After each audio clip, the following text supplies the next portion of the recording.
Side note, we are officially followed by a celebrity, Benny from Wisco.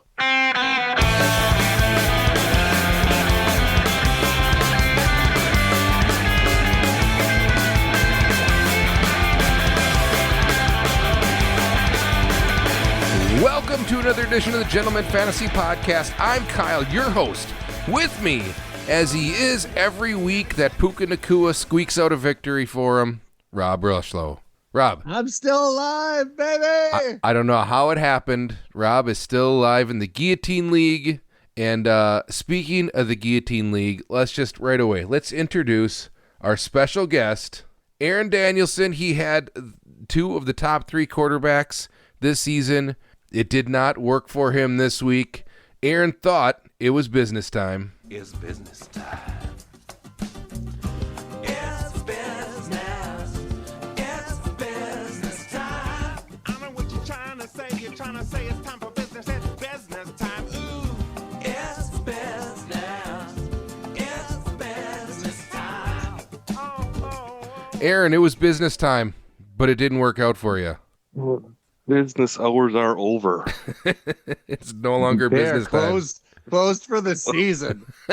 Yeah, I really thought I had something good going there, but one bad week and it ruins everything. Yeah, so let's talk about that. Aaron, you had the second highest scoring team up to this point in the season. The only one who was higher than you was Kral, and right behind you was Rick. Basically, looking at your teams, I looked at you three and I was like, I don't know how we're going to stop these three teams. If they're able to acquire a couple more players, teams like Rob and mine, I don't know how we can compete with that. All it takes is 1 week of quarterbacks to suck, and things change. Yeah, they sure sucked this week. It's a beautiful thing. Yeah, I thought I was riding high. Thought I didn't need to make any changes, and boy, that just fell apart there. That has been the common denominator, Kyle. Everyone that we have on these interviews keeps saying, I didn't think I need to make changes. I thought my team was good. What was his waiver budget when he exited? Was it high? Was it low? It couldn't have been as high as you and Nicole. I think you had $8, right? It was 8, yeah. Okay. Yeah, Wes already addressed the fact that you and Nicole run the league at this point, but between three of my claims, I spent $80 though. Yeah, and one of them was Baker Mayfield, who didn't exactly come in the clutch for you. He, last week he got 21 something. It was a decent week for him, and second week I had him, he threw up an 8.9. The Baker thing is defensible. Like he couldn't have planned on Baker losing every skill player possible. I wanted Baker that week. It's just that Aaron went well above I think what everyone went. I wanted Baker even after his skill players got hurt. He's just a likable guy. I just wanted to have him on my team. I ride hard for Baker. I thought, everyone was getting, close on their players, so I decided that was a time that I needed to make a big move, and if I could get a quarterback that was going to get me, 5 or 6 more points every week, that'd be a good one to blow my load on. Yeah, he definitely got you 5 or 6 points this week. In fact, it was 8.9. The Ravens' defense did not help you at all, -1. That Ravens-Cincinnati game was just insane. Yeah, that was a fun one to watch. So your team, you didn't have much of a choice. You can't even look back and say, man, I wish I would have made a different choice this week, because your whole bench was on bye. I mean, this was your week. Granted, you have all Seattle players on your bench, but your whole bench was on bye, so this is what you were stuck with. Yeah, I picked up DeAndre Hopkins this week just so I had a chance, but he did decent, I guess, but not well enough. I can just feel the depression and sadness coming off of him, and I can't help but bask in it for one reason. At the last minute going into the Monday night game, Kyle, and I sent you a screenshot of this just because it was a brilliant move on Aaron's part. This was. I get a trade request, and I'm like, oh, a trade's been proposed. Okay, let's have a look. This is a weird time for a trade. I was losing to Aaron by, I think, 7-ish points. Yep. And he throws out a trade request. Puka Nakua, who had yet to play, who was on my active roster, for Jaden Reed. And honestly, the second it came through, I was like, oh, shit, I really like Jaden Reed. And I didn't even consider any of it. Like, you almost had me. I was like, maybe he just really likes Puka. And I thought about it for a second. Like, wait a fucking minute. I need Puka. Otherwise, I'm out in this fucking league. In an ode back to the earlier in the season, the podcast where we talked about the guys in a different fantasy league making a sketchy trade to give up a win, that would have ended your season. Right. I would have accepted it and been like, oh, yeah, I got Jaden Reed, and then realized I just killed myself. Like, literally suicide by trade. You know, I don't laugh at myself a whole lot, but the entire time I was putting that in, I was just giggling to myself. It was pretty good. And good on you for not making the trade so obnoxious that I would have been like, hold on a minute, what's wrong with this? You actually made it just close enough where I'm like, oh, that's an upgrade, but it's not suspicious. Very clever. Yeah, it was great. Reed was on bye, so they were both eligible to be traded. Robert sent me a screenshot of that, and I immediately started laughing. And he was like, that was clever. That was good. I liked it. Yeah, hats off to the effort. That was a good last-ditch effort. I loved it. I'm glad you enjoyed that one. The mark of a true fantasy football player. Never leave any stone unturned. Yeah. So, it makes me wonder if you could have pulled off one of those deals like the guy in that trade that we had talked about, where you could have then paid it forward and thought, made it so that he thought he was in the good, and then you traded someone else to get someone who was playing on Monday night. I don't know if that would have been possible, but yeah, I was gonna do it earlier in the day, but I waited till like 5 o'clock when I thought he wouldn't have a chance to make another trade. Do something like that. Yeah. Rob, there are people in your window box here. What's going on? Yeah, normally they respect my space, but for some reason tonight they're hovering in here. They must want some attention. Yeah, that's okay. None of your sons, teenage boys. Your sons don't wear shirts, it appears. No, they're football players. They work hard. They have sweet muscular bodies, and that's what they do. They don't wear shirts. There was a time when that was us, Kyle. There was a time. That was a long time ago. Yeah. Moving on to the next thing now. Speaking of, cutting it close, Rob, this conversation we had here wouldn't have even have been a thing if you wouldn't have made an almost mortal mistake. Now, I almost got taken out. Now, by my own hand. Before we get into that, I would like to play for everyone here a little clip from last week. So we can't baby every fantasy owner. If you got a guy that had an injury last week, and it's questionable, have a backup plan, put them in your flex, work guys into the time zones when they play to do what you can, but ultimately you're accepting a certain amount of risk. If he's a game time decision, that's usually a pretty well-known fact. If you watch football or you know your player or you read the fucking little red box that says, hey, last week he tweaked his knee, you should start planning immediately and start making those moves. I swear.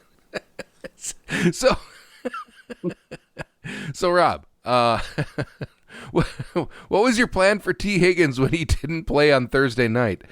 My plan was Puka fucking Nakua. I spent the money to get him. I had 9 receivers lined up behind him on waivers to replace him. My mistake was, so Thursday I had a shitload of work to do, right? I worked till Christ, like 10:30 at night. And whatever, no excuse. I should have thought in the back of my mind when waivers processed. I had a recruiting event at the Bucks game. So after I was done in the office, I got straight in my van. I went to Milwaukee. I set up for this Bucks game recruiting table for their Hoops for Troops event, which was fucking awesome, by the way. Fantasy football, not even anywhere in my mind. And of course, Tee Higgins, that fucking asshole, played Thursday night. I had Puka, and I just didn't make the move. The waivers processed in the middle of my my dramatic work thing. And I stand by what I fucking said. That was my fault. All right. I didn't make the plan. I didn't do the diligence to replace the player. If I lost this week, that was on me. That nothing I said in that little clip was wrong or in any way something I would have taken back to defend myself this week. I fucked up, and Younghoe Koo was a pile of crap kicker, and my only saving grace was Puka Nacua. Unfortunately, he held in there, and I didn't accept a ridiculous trade because even in my negligence, I'm not that stupid. And we're good. I won, Aaron lost, and let's fucking go. I'm in the top 7. I'm well on my way to 4th place. Come back at me. What do you got? I just thought it was extremely fitting when you go on this tirade and literally hours after this episode is published, you fall victim to the same thing that you just, said you should do your diligence. The same player, no less. With the same goddamn player a week later. The curse of Tee Higgins. So the moral of the story is, I guess, guys, don't pick up Tee Higgins. He's gonna kill you. I'm just gonna lean into him. I'm gonna change my team name to something with him in it. I'm gonna keep him on my bench, but yeah, I'm just gonna own him. Maybe I'll reverse the curse. In good news, you got Christian McCaffrey back just at the right time. He did not have a lot of rushing yards, but he played most of the snaps. And, he's going to be healthy until he's not healthy anymore, which might be next week. Let's find out. Jared Goff was a worthy sacrifice. If anything, with my limited waiver budget, the last thing I need to worry about right now is running backs. Yeah, and let's just say I was able to thrive in the Guillotine League last week, despite Jared Goff, which, you're pretty well versed in the Jared Goff situation as well, as you have him in the regular league. That Sunday night game, I don't know what the plan was there. However, I think there was 8 picks thrown in that game total. I think Goff had 5. That was incredible. To have 5 interceptions and win a game is really a testament. And 3 more from C.J. Stroud, I believe. The whole league, I feel like there was like 500 interceptions thrown this week. It was Rob, between you and me in our 2 leagues, with our between the 2 leagues, we both had started 3 starting quarterbacks. So between our 6 starting quarterbacks, you're gonna love this. There was 18 interceptions thrown. Perfect. And here we are. Look at us. Points. We are so vain that we have a podcast about fantasy football, yet we somehow have one championship between us over the course of 20 years almost. It's great stuff. I love it. Let's keep doing this. Yeah, and speaking of that, so we all happened to be at the same location on Saturday night. The 3 of us here, and we had made a pact that we were all going to have some of that barrel-aged Malort. And Aaron, you just Malorted your way out of there. What the fuck? Well, yeah, I didn't want any of that. Yeah, he had to get off to better things, greener pastures, Anape, grocery shopping, whatever it was. He was on his way to Costco. I saw him afterwards.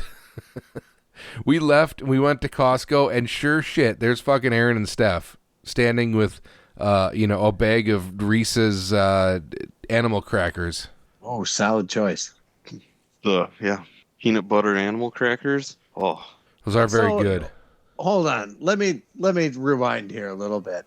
So Aaron left. Jim and I are sitting at the bar. We were like, let's find some bourbon. So we go inside. And Jim finds this really nice bottle of Bardstown. He wants to take a pull of, and I go a little cheaper. I think I grabbed, I don't even remember what the fuck it was.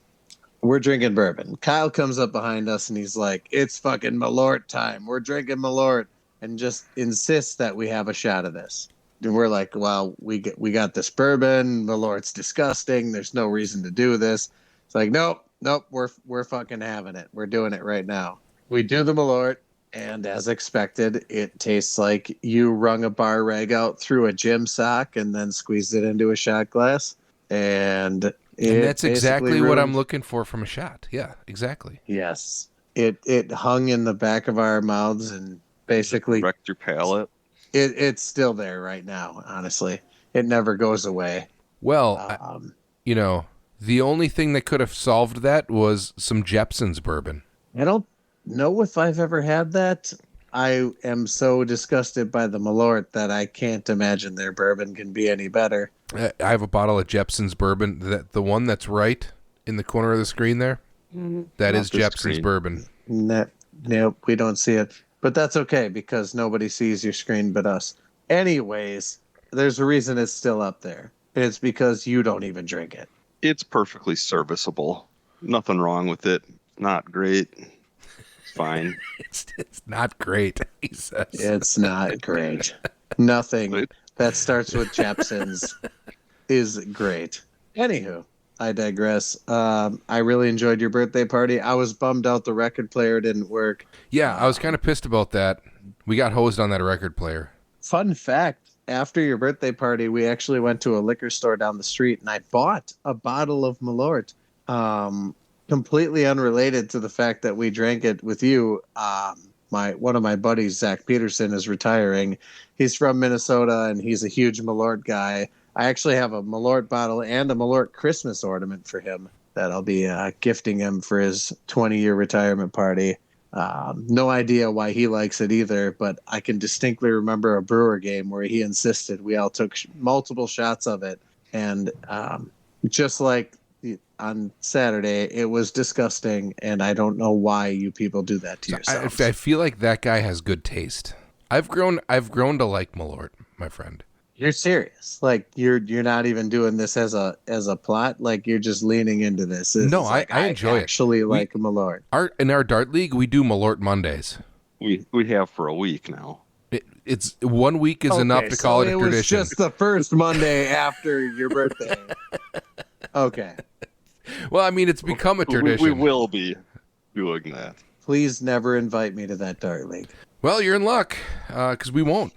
Fantastic. The more you know. Speaking of that, tonight I am drinking a Founders KBS. It's a flavored stout. It is good for everything a flavored stout ought to be good for. And I did get this from my buddy Robert. You just read that right off the label. That's 5 years old, right? This is literally what it says. How is it? It is very good. Like this was one this of is the a two 2019, finds. yes. This is a very good beer. Yeah, that was one of the picks we had from Nemeth here in Appleton. They do a great job with their bourbon stouts, and it looked interesting. I thought nothing else, I'll throw it in the bag, and if you hate it, you hate it. But it sounded like it was pretty good. Yeah, now the wax dipped one, I can't remember which one that was, but that one we're saving for a special occasion. Just you and me alone in a dark room watching not that again. football or something.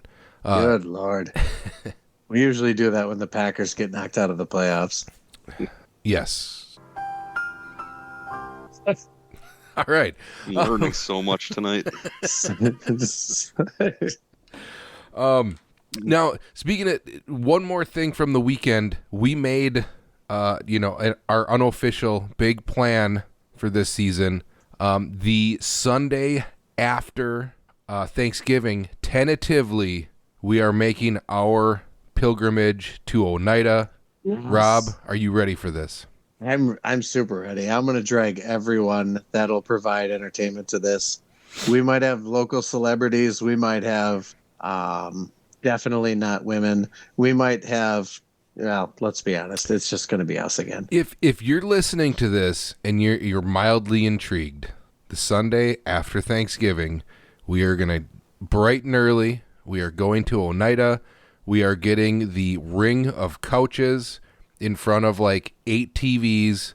We are placing just absolutely horrible bets like we do every week. Many bets. We both spend like $100 on a few different bets. We sit on that couch.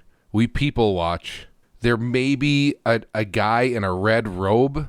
There may be another guy there who is just telling everyone to make the worst bets of all time.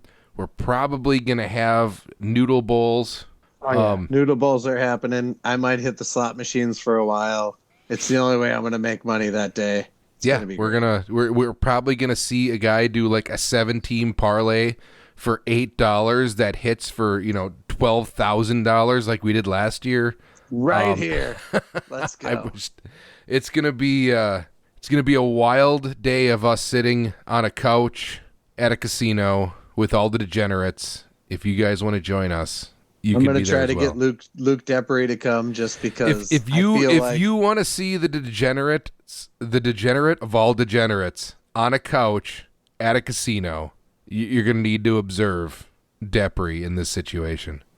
The worst thing that could happen is he'll actually win money that day, and we'll drag him right back into the dark circle that led him to his downfall so long ago. I'm just afraid for our well-being. I just don't know. I don't know if we can all handle Deppery in that kind of element.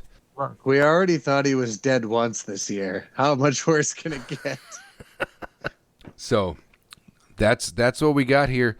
There are 7 people left in the Guillotine League.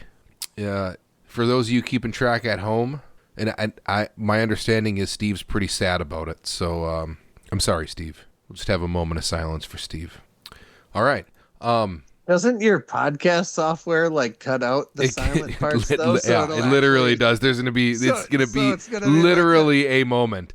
Let's have a moment of silence for Steve. Okay, so moving on. So this week, who's left? We got myself, we got Rob, we got Crawl, Nicole, Rick, and Jason, just miraculously still in this. Somehow still in it. Aaron, how did you not beat Jason? I'm floored by the fact that Aaron's not in this anymore. I thought he had one of the 3 best teams. I don't know what to say. Aaron was not expecting to be here this week. Such a spectacular meltdown. Well, you listen to the podcast. It went that way. You listen to the podcast, you understand that, like us, who know nothing about football, apparently, nothing you expect to happen happens. And maybe Steve was onto something. Maybe Jason will finish 3rd. The Pope family conglomerate will finish 1, 2. I'll finish 4th. And everyone else will be upset. That's the way it's going to go. I'm more upset that Kyle's still in this league. The amount of times going into Monday night was like, oh, Kyle's out.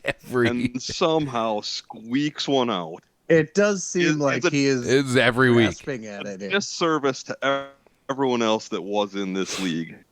Well, when you have another player in your house that you can make trades with, come on. Figure out the best ways to, save waiver money. Like, hey, you spend a little bit on this guy. I'm going to spend a little bit on this guy. We'll make this quick trade. We'll win by, win with numbers. I see. Makes sense. Neither of you brought up my big move here this week. Well, waivers don't process till tomorrow, so you'll have to enlighten me. Okay. I guess you guys didn't notice it. We'll just carry on. You mean all the guys you dropped? Absolutely. Chaos. Chaos is what I'm. Fuck it. I can't believe you got rid of Adams. He's been chaos killer. I can't wait to see who picks him up. It will. I promise it won't be me. My goal here is just chaos. I'm getting 3 people. I'm telegraphing right now, guys. I'm getting 3 new players. You gotta outbid me, and of course. Well, we can't. Yeah, of course, I understand that. That's why I'm getting 3 new players. Suck my dick, everyone. And on top of that, I'm throwing 3 extra players in the pool just to muddy the waters. Everybody, spend your money. Fucking make it happen. Let's do this. It disgusts me. That's Did you run this all by Nicole? Was she okay with you dropping Devontae Adams? Yeah. You told her not to bid on the same people.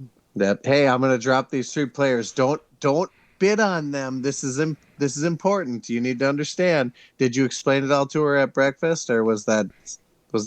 No, we didn't have any bacon this week. Oh, well, times are tough. We'll get there. That's right. We're waiting. We're just we're holding our money until we can secure that 1-2 finish, and then we're just gonna go fucking wild for Christmas. Get all the bacon. All the bacon. That's right. You guys will be throwing it like confetti. The nice stuff too, like the Newski's bacon. It'll be really nice. You know, we haven't had in a while. We haven't had that fantastic venison bacon. Oh, I'll drop some off. I still have a lot of it. Really? Yeah. Yeah, I'll bring man, some we by. got to get back on that. That was fantastic. I really enjoyed that. Yeah, they do a great job. It's good shit. So, all right. Moving on. Can we talk about the Jets? Please, I'm dying here. Oh, let's Can fucking we do it. please? Let's do it. Can we please? Yes. Can they Give me implode all the- any harder? This is fantastic. I'm enjoying every minute of this.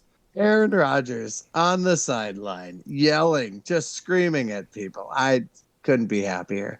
He's so upset. He's healthy. He's healthy. This whole like, okay, guys, just wait a year. I'll come back. It'll be okay. And they get rid of Salah. Weird that the defense just all of a sudden sucks without Salah, and the offense all of a sudden sucks still. Like, what was supposed to?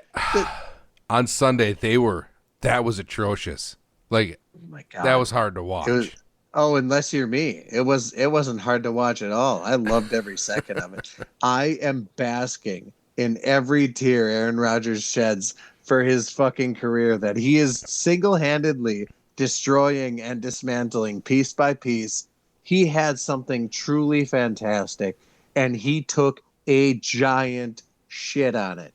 Rob, he's going to go to Minnesota next year and he's going to rejuvenate his career. I mean, this is the script. It's going to happen. It's the Brett Favre path. Yeah, Jordan Love's doing the same thing in 12 years. I'm waiting. We're counting down. Side note, Jordan Love dating a Cowboys cheerleader. Is that concerning at all, Pope?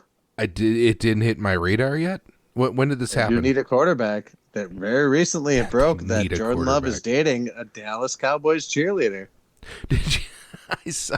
Long distance relationships I saw don't a always thing- work. Is he willing to go to Dallas to make this thing work? I saw a She thing is on. gorgeous. I saw a thing on Facebook. Looking ahead, the Cowboys pull out all the stops. They trade Dak Prescott and a handful of other people. They draft Travis Hunter and Shedeur Sanders. They get Deion Sanders to come in as their head coach. They try to make a full turnaround, and next year they end up missing the playoffs again. Bold prediction. Yeah. Yeah, I'm looking this up now, and it says that he's engaged to a Renika Stone, who's He's a engaged? professional volleyball player. Jordan Love? Yeah, got engaged in June. But he's also dating a 24. Dallas Cowboys cheerleader? That might be a problem for him. Yeah, something seems off. I mean, it was showed to me by Rick. You can't trust that. Damn, Rick. You make a good point. You really can't trust Rick. He's still mad at you, by the way. Me? Yep. What for? Trade with Nicole. Oh, come on. That was weeks ago. It was a week ago. One single week. All right. Well, let's move on. We have some bets to make. Last week, it was a big one for us, guys. It was a big one. I had the Bucks over the Saints, -3.5. The Commies, +6.5 over the Ravens. Hold on. Did I win that one? No, we both lost on the Bills. Or no, not the Bills. The Lions. Oh, sorry. Never mind. I'm looking at the wrong week. Ignore me. We both lost. We both lost on the Lions. I additionally lost on the Falcons. Yes. So we both lost on the Lions because we both had the Lions -3.5 against Houston. It was a 3-point game. I won on the money line with Miami, and I won on the Bills -4 over the Colts. But overall, it was a loss. Another $100 out. I am at +134 for the season, so I'm heading back to even. Rob, on the other hand, same thing. The Lions did him in. He also lost on the Falcons and Saints because, Rob, the Saints were supposed to be done. What the fuck happened there? Dude, I cannot wrap my head around the fucking Saints. They're like horrifically bad, and then they're good, and then they're really bad, and then they're really bad, and then they're like bordering on the worst team ever, and then they're really good. So you know what? I'm just gonna put them in the don't bet zone with the Jets and the Bills. So my three teams that I'm not gonna touch for the rest of the season are the Jets, the Bills, and the fucking Saints, I guess. Yeah, and the Jags were absolutely atrocious, but Sam Darnold threw 3 picks, and the Vikings won 12-7 and covered the 4.5-point spread with a 5-point victory there. That was one of the more ugly games of the week. Yeah, it's not in today's NFL to see any team with single digits. It's like, oof, that's rough. So we both lost. You are plus 748 on the season. I'm plus 134. I'm heading back to even real fast here. You got a ways to go, but those 2 wins in a row really kept you rolling. Yeah, I'm gonna catch up here. We have a great bet coming up. All right. Well, let's do that bet. What do we got here, Rob?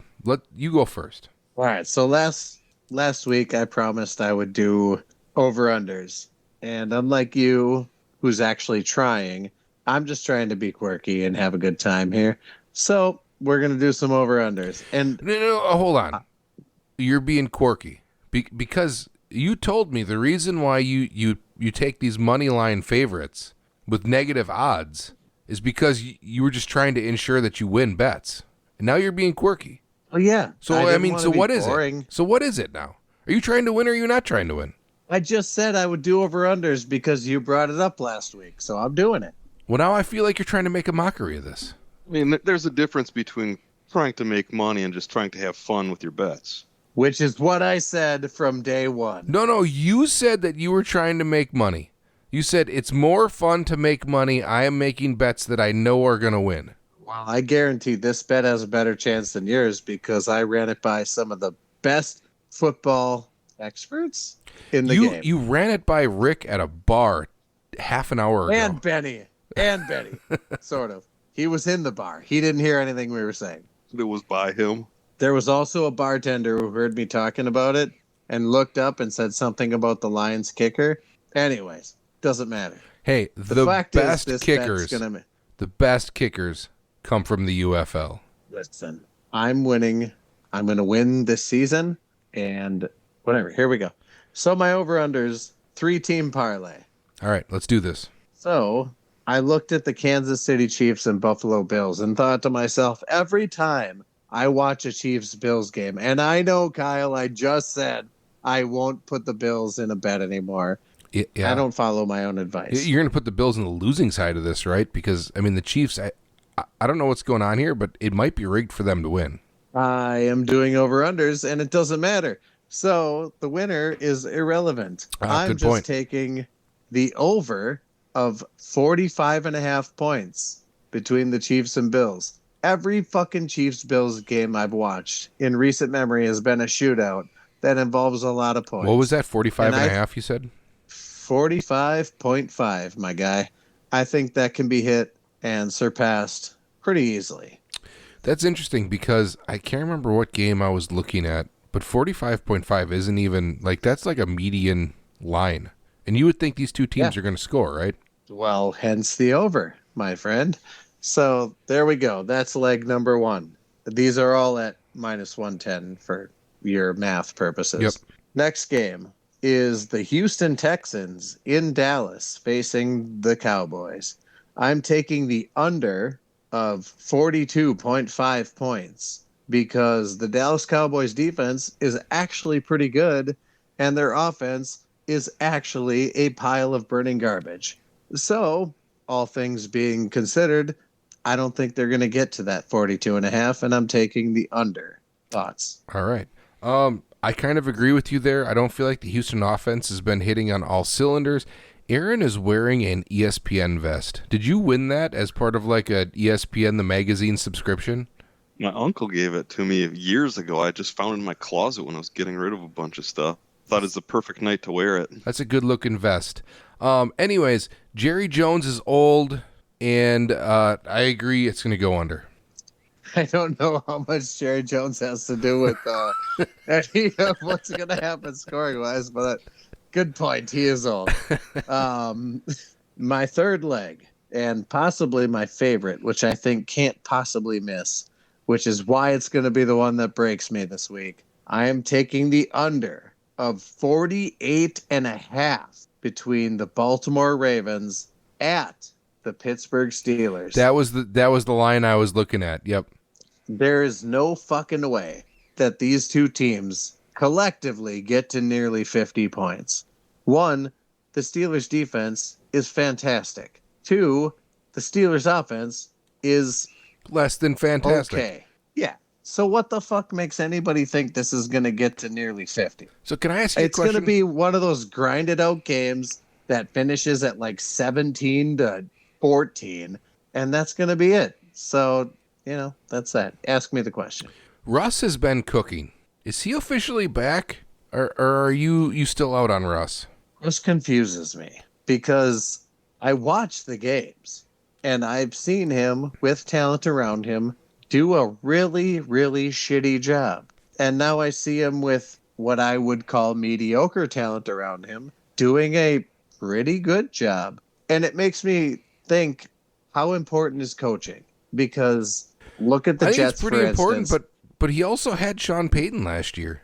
Are we sure Sean Payton is good? Well, he's got that Denver team playing pretty well under Bo Nix. Like, they're a viable team. They were supposed to be Is terrible. he a defensive coach? Is he a defensive coach? No, Peyton's an offensive coach. Who's coaching the defense? Peyton's an offensive coach. Okay, the offense on Denver has been okay. Would you agree? Yeah, I think they're much better than we thought they were going to be. I think Mike Tomlin is a fantastic coach. And I think that they come up with ways to play to the strengths of the players that they have. And maybe that was just the right place for him. Maybe Ben Roethlisberger wasn't that great. Maybe Mike Tomlin is just the greatest coach of all time, and he's just always been saddled with bad players. I think it takes a coach with all. Wilson isn't the only shitty quarterback to play well there this year. And that was going to be my point. It takes a guy who's either got a lot of balls or is in really good standing with his organization to look at the way they started the season with Justin Fields, and then halfway through the season just say, guys, we're going with Russell Wilson. It's going to be the right answer. And it works. I mean, I remember a time when Kyle Rudolph was really good with the Steelers before he got mauled by a helmet. Like, Well, Myles Garrett there was a thing. There's something to be said about taking what you have and playing to their strengths and doing what you can with them. And I think Tomlin just has that juice. And maybe the Steelers was just a place where Russ could reinvigorate himself. The word on the street is Russ has been less weird in Pittsburgh than he was in Denver. He got pretty fucking weird in Denver. Right.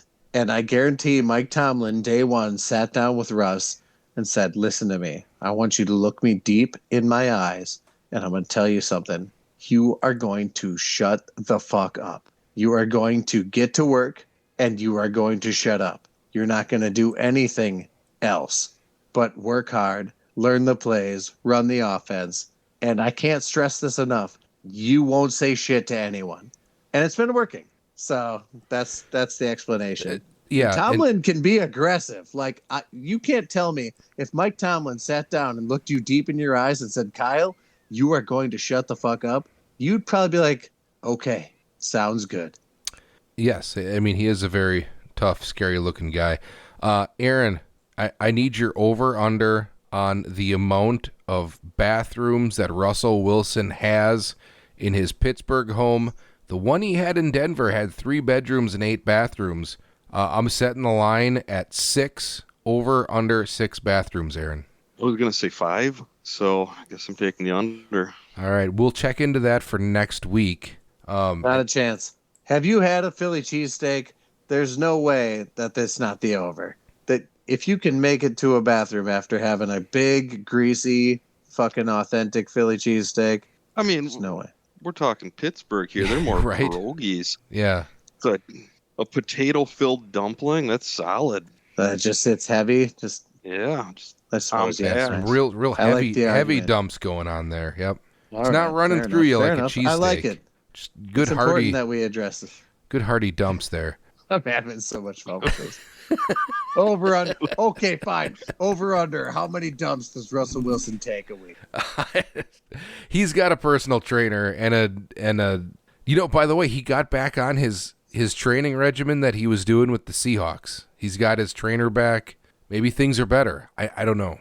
How do you know these things? It was There was, like Adam Schefter said something or whatever. I don't know. What a fantastic podcast host. He just knows everything. He's doing like Taekwondo or something again. I'm not sure. Is Rex Kwando? It might be. Okay. All right, here's my bet for the week. You ready for this? By the way, what are the odds on your bet? Wait one. I completely forgot we were making bets. I got plus 596. The standard plus 596. Okay, so I did a little better. I got a three-way here. I got the Bengals money line plus 105 over the Chargers. The Bengals they're going to finally break the schneid. They're going to win a close game here. I also have the Colts plus 4 over the Jets. Now the Colts, they're a wild card. You don't know what you're getting with them, but I'm firmly in the camp that this is the week where the wheels come off with the Jets. If they lose to the Colts, they're done. It is over. Everyone's dying. I love it. Fuck the Jets. That's right. And then my last bet of the day, I am also going with Houston here, just like you did in your bet, except I'm going Houston plus 1 over Arizona. Okay. That's right. The Houston Cougars over the Arizona Wildcats. This is a weird line here, okay? Because Houston's plus 1, but it was a negative line on both sides. So whether it be if we did the money line was still negative. So I took the point and I kept the minus 110. I got the Houston Cougars over the Arizona Wildcats plus 647 total on the 3 bets. I was not notified we could involve anything but NFL games. I mean, you're doing money lines. So I figured I'd keep with NFL teams. Houston and Arizona, they're both NFL cities. NFL. Kyle, you just opened a jar you are going to wish you could close. I don't know anything about the Houston Cougars or the Arizona Wildcats. I've never watched a single football game between either of those teams. Quite honestly, I wasn't even positive Arizona had a football team. I'm just happy you did it first. You just wait. You just wait. These are going to get dark. Over under on how weird this Bucs season is going to get, and how soon does Giannis get traded? Because holy shit, things are falling apart.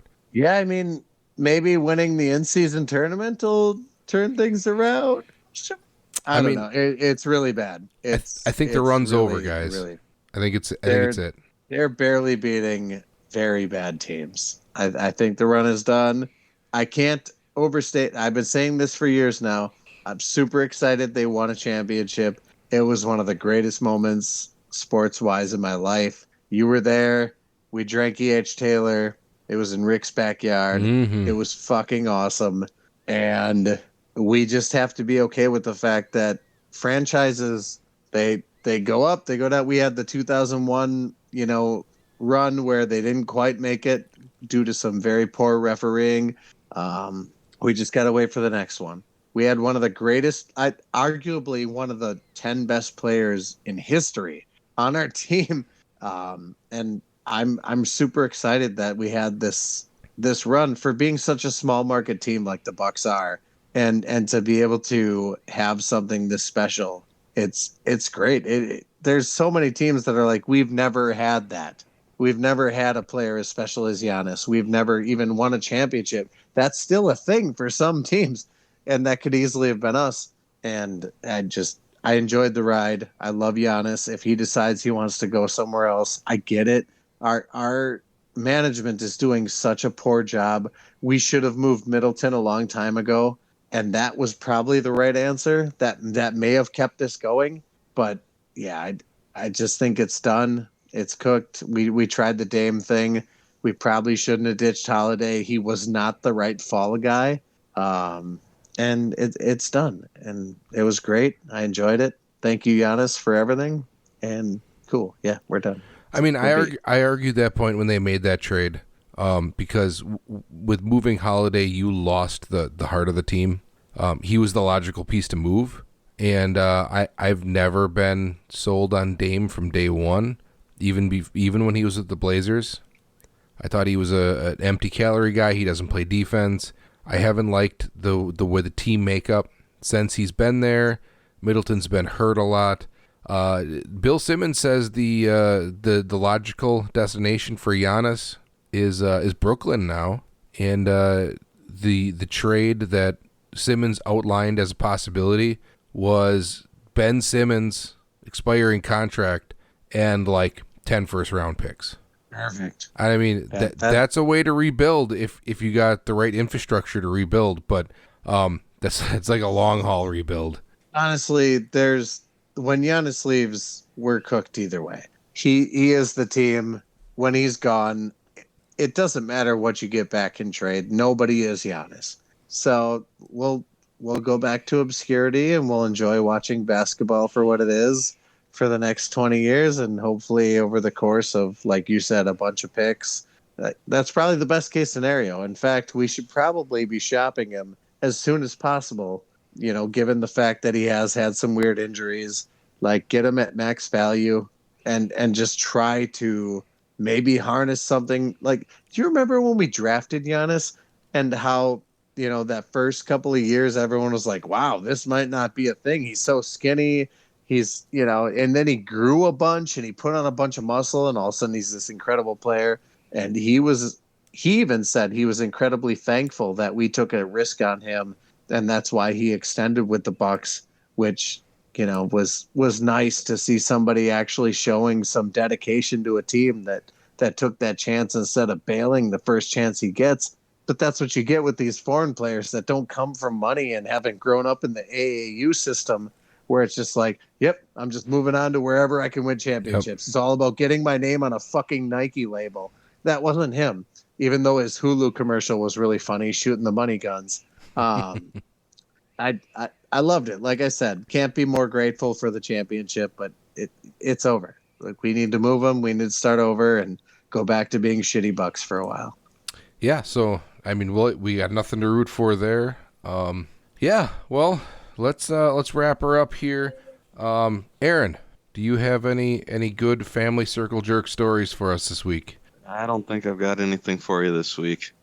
Aaron's just in a family now where he's got two on the cusp. Well, one's a teenage girl and the other one's on the cusp of being a teenage girl. Aaron, do you exist in your household anymore, being the dad of girls? Well, I mean, Porter mostly comes home, goes to her room, shuts the door, and stays there. McKenna, she gets home, needs me to get her a snack first thing every day, and then she just wants me to get her snacks throughout the rest of the night. So that's my existence at home. My understanding is the girl's favorite night of the week is when you shoot darts because you're not there. That is true. They were so excited when darts started back up. Damn, that is cold-blooded. Right. I mean, that's what you get. Teenage girls. How do I even react to that? Wow. McKenna loves it because that means she gets to sleep in my bed. And I'm not sure why Porter still likes it, because I don't see her when I am here. So, I don't know. So, yeah, you're definitely on the other end of the spectrum from me. I just got a bunch of boys who need dad's attention immediately, when I walk into the house every day. So, I'm going to revel in that for a while. Myself, I accidentally became a basketball coach of a 4th, 5th, and 6th grade basketball team. We don't have a lot of talent. I'm hoping to get a win this year, but it's gonna be a wild ride, my friends. So hopefully I'll have some fun stories for you coming up here.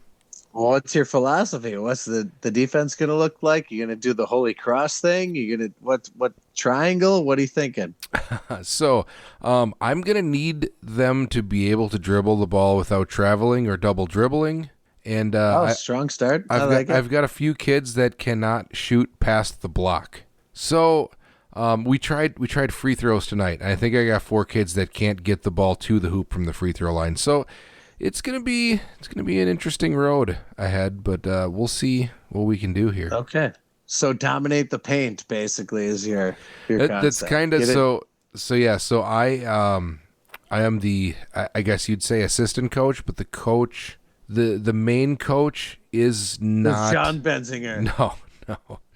he's not necessarily a basketball guy, but he volunteered to coach, and he's been coaching for a couple of years. And when we got to our first practice, he wanted to run like a 3-man weave, and I immediately was like, "Stop! These kids can't dribble or shoot. We can't do these complicated things. We just got to start from square one, and let's work on the fundamentals. We'll see what's happening. You're going to look for us in the Lakeshore Lutheran League, and that's about it for me. Should we do a Lakeshore Lutheran League podcast? I feel like that would we could get we could do a spin-off, yeah. It would get as many followers as this one. Well, in fact, all the followers in this podcast are probably interested in the League of Ordinary Gentlemen, which we glossed over completely this entire podcast. Didn't talk about once. I was going to bring that up before the end. Everyone with Joby's out there like, what the fuck? We didn't even talk about the actual league at all. Do we want to gloss over that quickly here? Nope, we're already past it. We already made him upset. Can I just make? I want to make a small point here about that league. Now you have things to say about League of Ordinary Joe. I gotta say we're either getting as a league a little too good at this, or the season's just been kind of boring in a standard league, because there literally has been like no big waiver moves to make. All of us are kind of like everyone's sitting with like between like $50 and $75. It's 10 weeks into the season. There's really not a whole lot of moves to make. And it seems like we're all just kind of riding this sucker out. Almost everyone is 6-4, 5-5, or 4-6, except for Rob. I'm 1-9. And and Depre's 9-1. Let me just fill. I am almost 100 points behind the next lowest score. It's pretty bad. So, like we said we would never bring your team up again, and I was planning on not bringing it up, but you scored 45 points this last week. I am on an 8-game losing streak and am the worst team in history. But according to this power rankings playoff percentage thing, I still have a 1% chance of making the playoffs. Yeah, so your scores for this year, there's a couple outliers. You scored 94 and 115 in 2 weeks. The 115 was a win. Your high score outside of those 2 weeks was 80.7.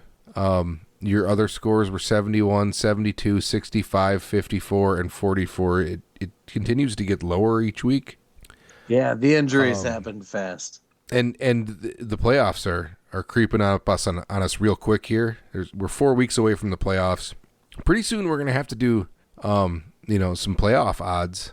I feel like literally everyone is kind of in the middle except for you and Luke. Yeah, I've been doing a good job of making sure that everybody gets some wins so they have a chance at making it. It's awesome. Yeah, like you said, there is not a team that has less than 4 wins except for me, so they're all right in the middle there. But besides Luke, like it's all like you said, 6, 4, 4, 4, 5, 4, 4. Everyone still has a chance. So it's just a matter of who gets the benefit of playing me the next couple weeks. Than others. I've had a real weird season so far, because I've had a few duds for weeks, but somehow I'm still in the top 5 in scoring, which is kind of confusing to me because I had a 59-point week and a 67-point week, 75-point week. But I don't know. We'll see what happens there. Well, my family circle thing is Percy is all of a sudden an awesome basketball player. I went to her little tournament here that we had, and whatever. She was okay last year. She was middle of the road as far as her team goes. Good shooter, surprisingly accurate shooter. But there was a game this weekend where she had an ISO play against a defender who was doing pretty good throughout the game. And she fucking made this crazy ass move, broke her ankles, and went to the hoop and threw up a layup. And I was like, what the fuck was that? she's like, yeah, I was working on that. I'm like, what does that even mean? So, apparently she's really taken this basketball thing seriously, and just watching her transform, and also she grew like 5 inches, which is helpful.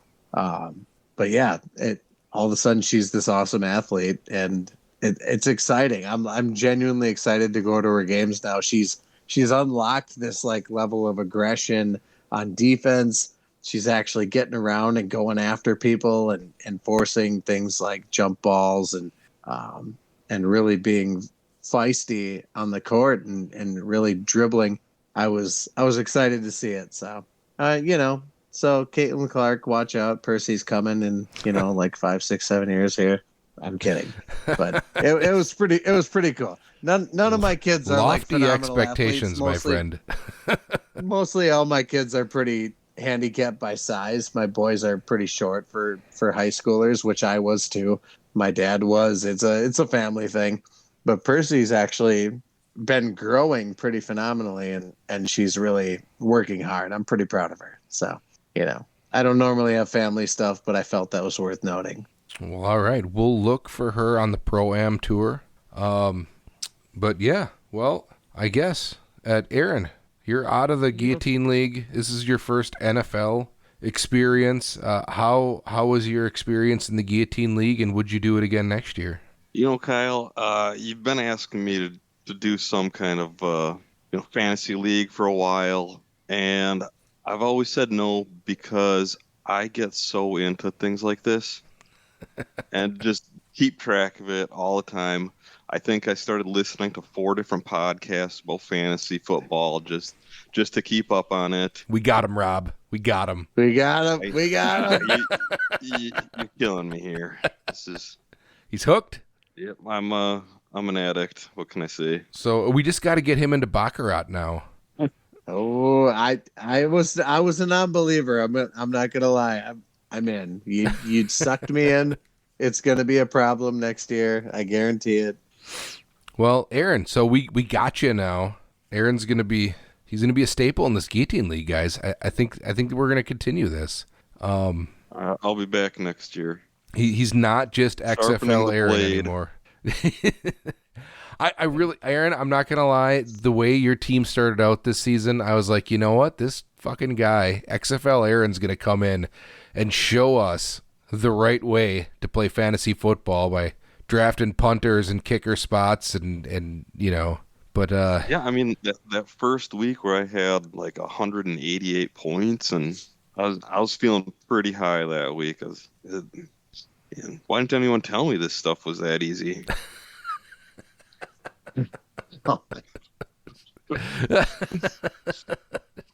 He did mention that to me multiple times this season. He's like, I thought you guys really stress over this fantasy football thing. I don't know. My team's just scoring 180 a week. It's fine. Yeah, you guys talk about how like Rob scored like 40. I don't even know how that's possible. Like what's going on? So, well, thanks. But hey, local celebrity Benny from Wisco might be interested in getting in the Guillotine League next week. Boy. I kind of explained to him the awesomeness and the stress that is experienced every week of not taking last, and he's like, that actually sounds pretty good. Rick kind of talked him into it as well, but might have another guy interested in getting in who knows a thing or two about sports. Well, hell yeah. I highly encourage Guillotine Leagues going forward. I can kind of see that maybe in 5 years, this might be like the thing that everyone does. Is just Guillotine Leagues might be kind of the standard thing. I love it. I think it's great. I don't know if it'll be the standard just because I can imagine the people that get knocked out week 1 or 2 are like, well, now what the fuck do I do with my life besides, But it's kind of the perfect secondary league, though. Like, if right. You've been playing football for a long time. It should be mixed in. Yeah. You got to mix in a Guillotine League with your regular stuff just to have something to freak out about. It's been a wild ride for me. I don't ever want to be as desperate for Puka Nacua to do things as I was last week. All of my kids were watching that game with me, and when he finally made that catch that sealed the deal, we flipped the fuck out right here in the basement. and I may have yelled "fuck Aaron" a few times. And I didn't mean it as I don't like you. I was just really excited, and the trade thing was in the back of my mind. I'm like, yeah, he tried to fuck me. He tried to get that trade over. You fuck that guy. We got him. We're still in it. Fuck Aaron. It was you're a great person, and we love you. My kids, just all they know about you is that I beat you in the Guillotine League. Perfect. That's how I like to be remembered. All right. Well, thanks for joining us here tonight, Aaron. Rob, another week in the books. I'm still alive, baby. And this podcast will come out on Thursday morning as it's supposed to. We had a clerical error last week when I tried to upload this thing. The server was down on Anchor or whatever it's called now, Spotify for podcasters. They were doing some updates. And when it got to the morning, I completely blanked and forgot to upload it. And then, people were freaking out that they didn't have a podcast Thursday morning. It'll happen. I apologize. It wasn't my fault that time. We've never promised to be professionals. I intentionally get drunk before every podcast. And now that we've learned that, you guys have a good night.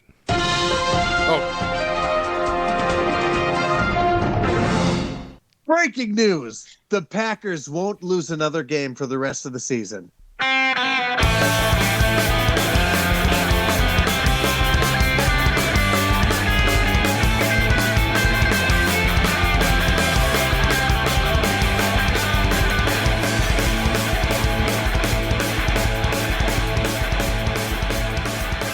Way to save that one. I hit the wrong button. Being a podcast host is super fucking easy. And it's fun to watch you struggle every week. Thank you. Let's end on this. It's business time. It's business. It's business time. I know what you're trying to say. You're trying to say it's time for business. It's business time. Ooh, it's business. It's business time. Yeah. We I feel might like that one went a little longer than most other drops. You deserve it. Did it on purpose. I wish everyone could see us dancing with that. It was You great. can't not. 3 grown Make men the window.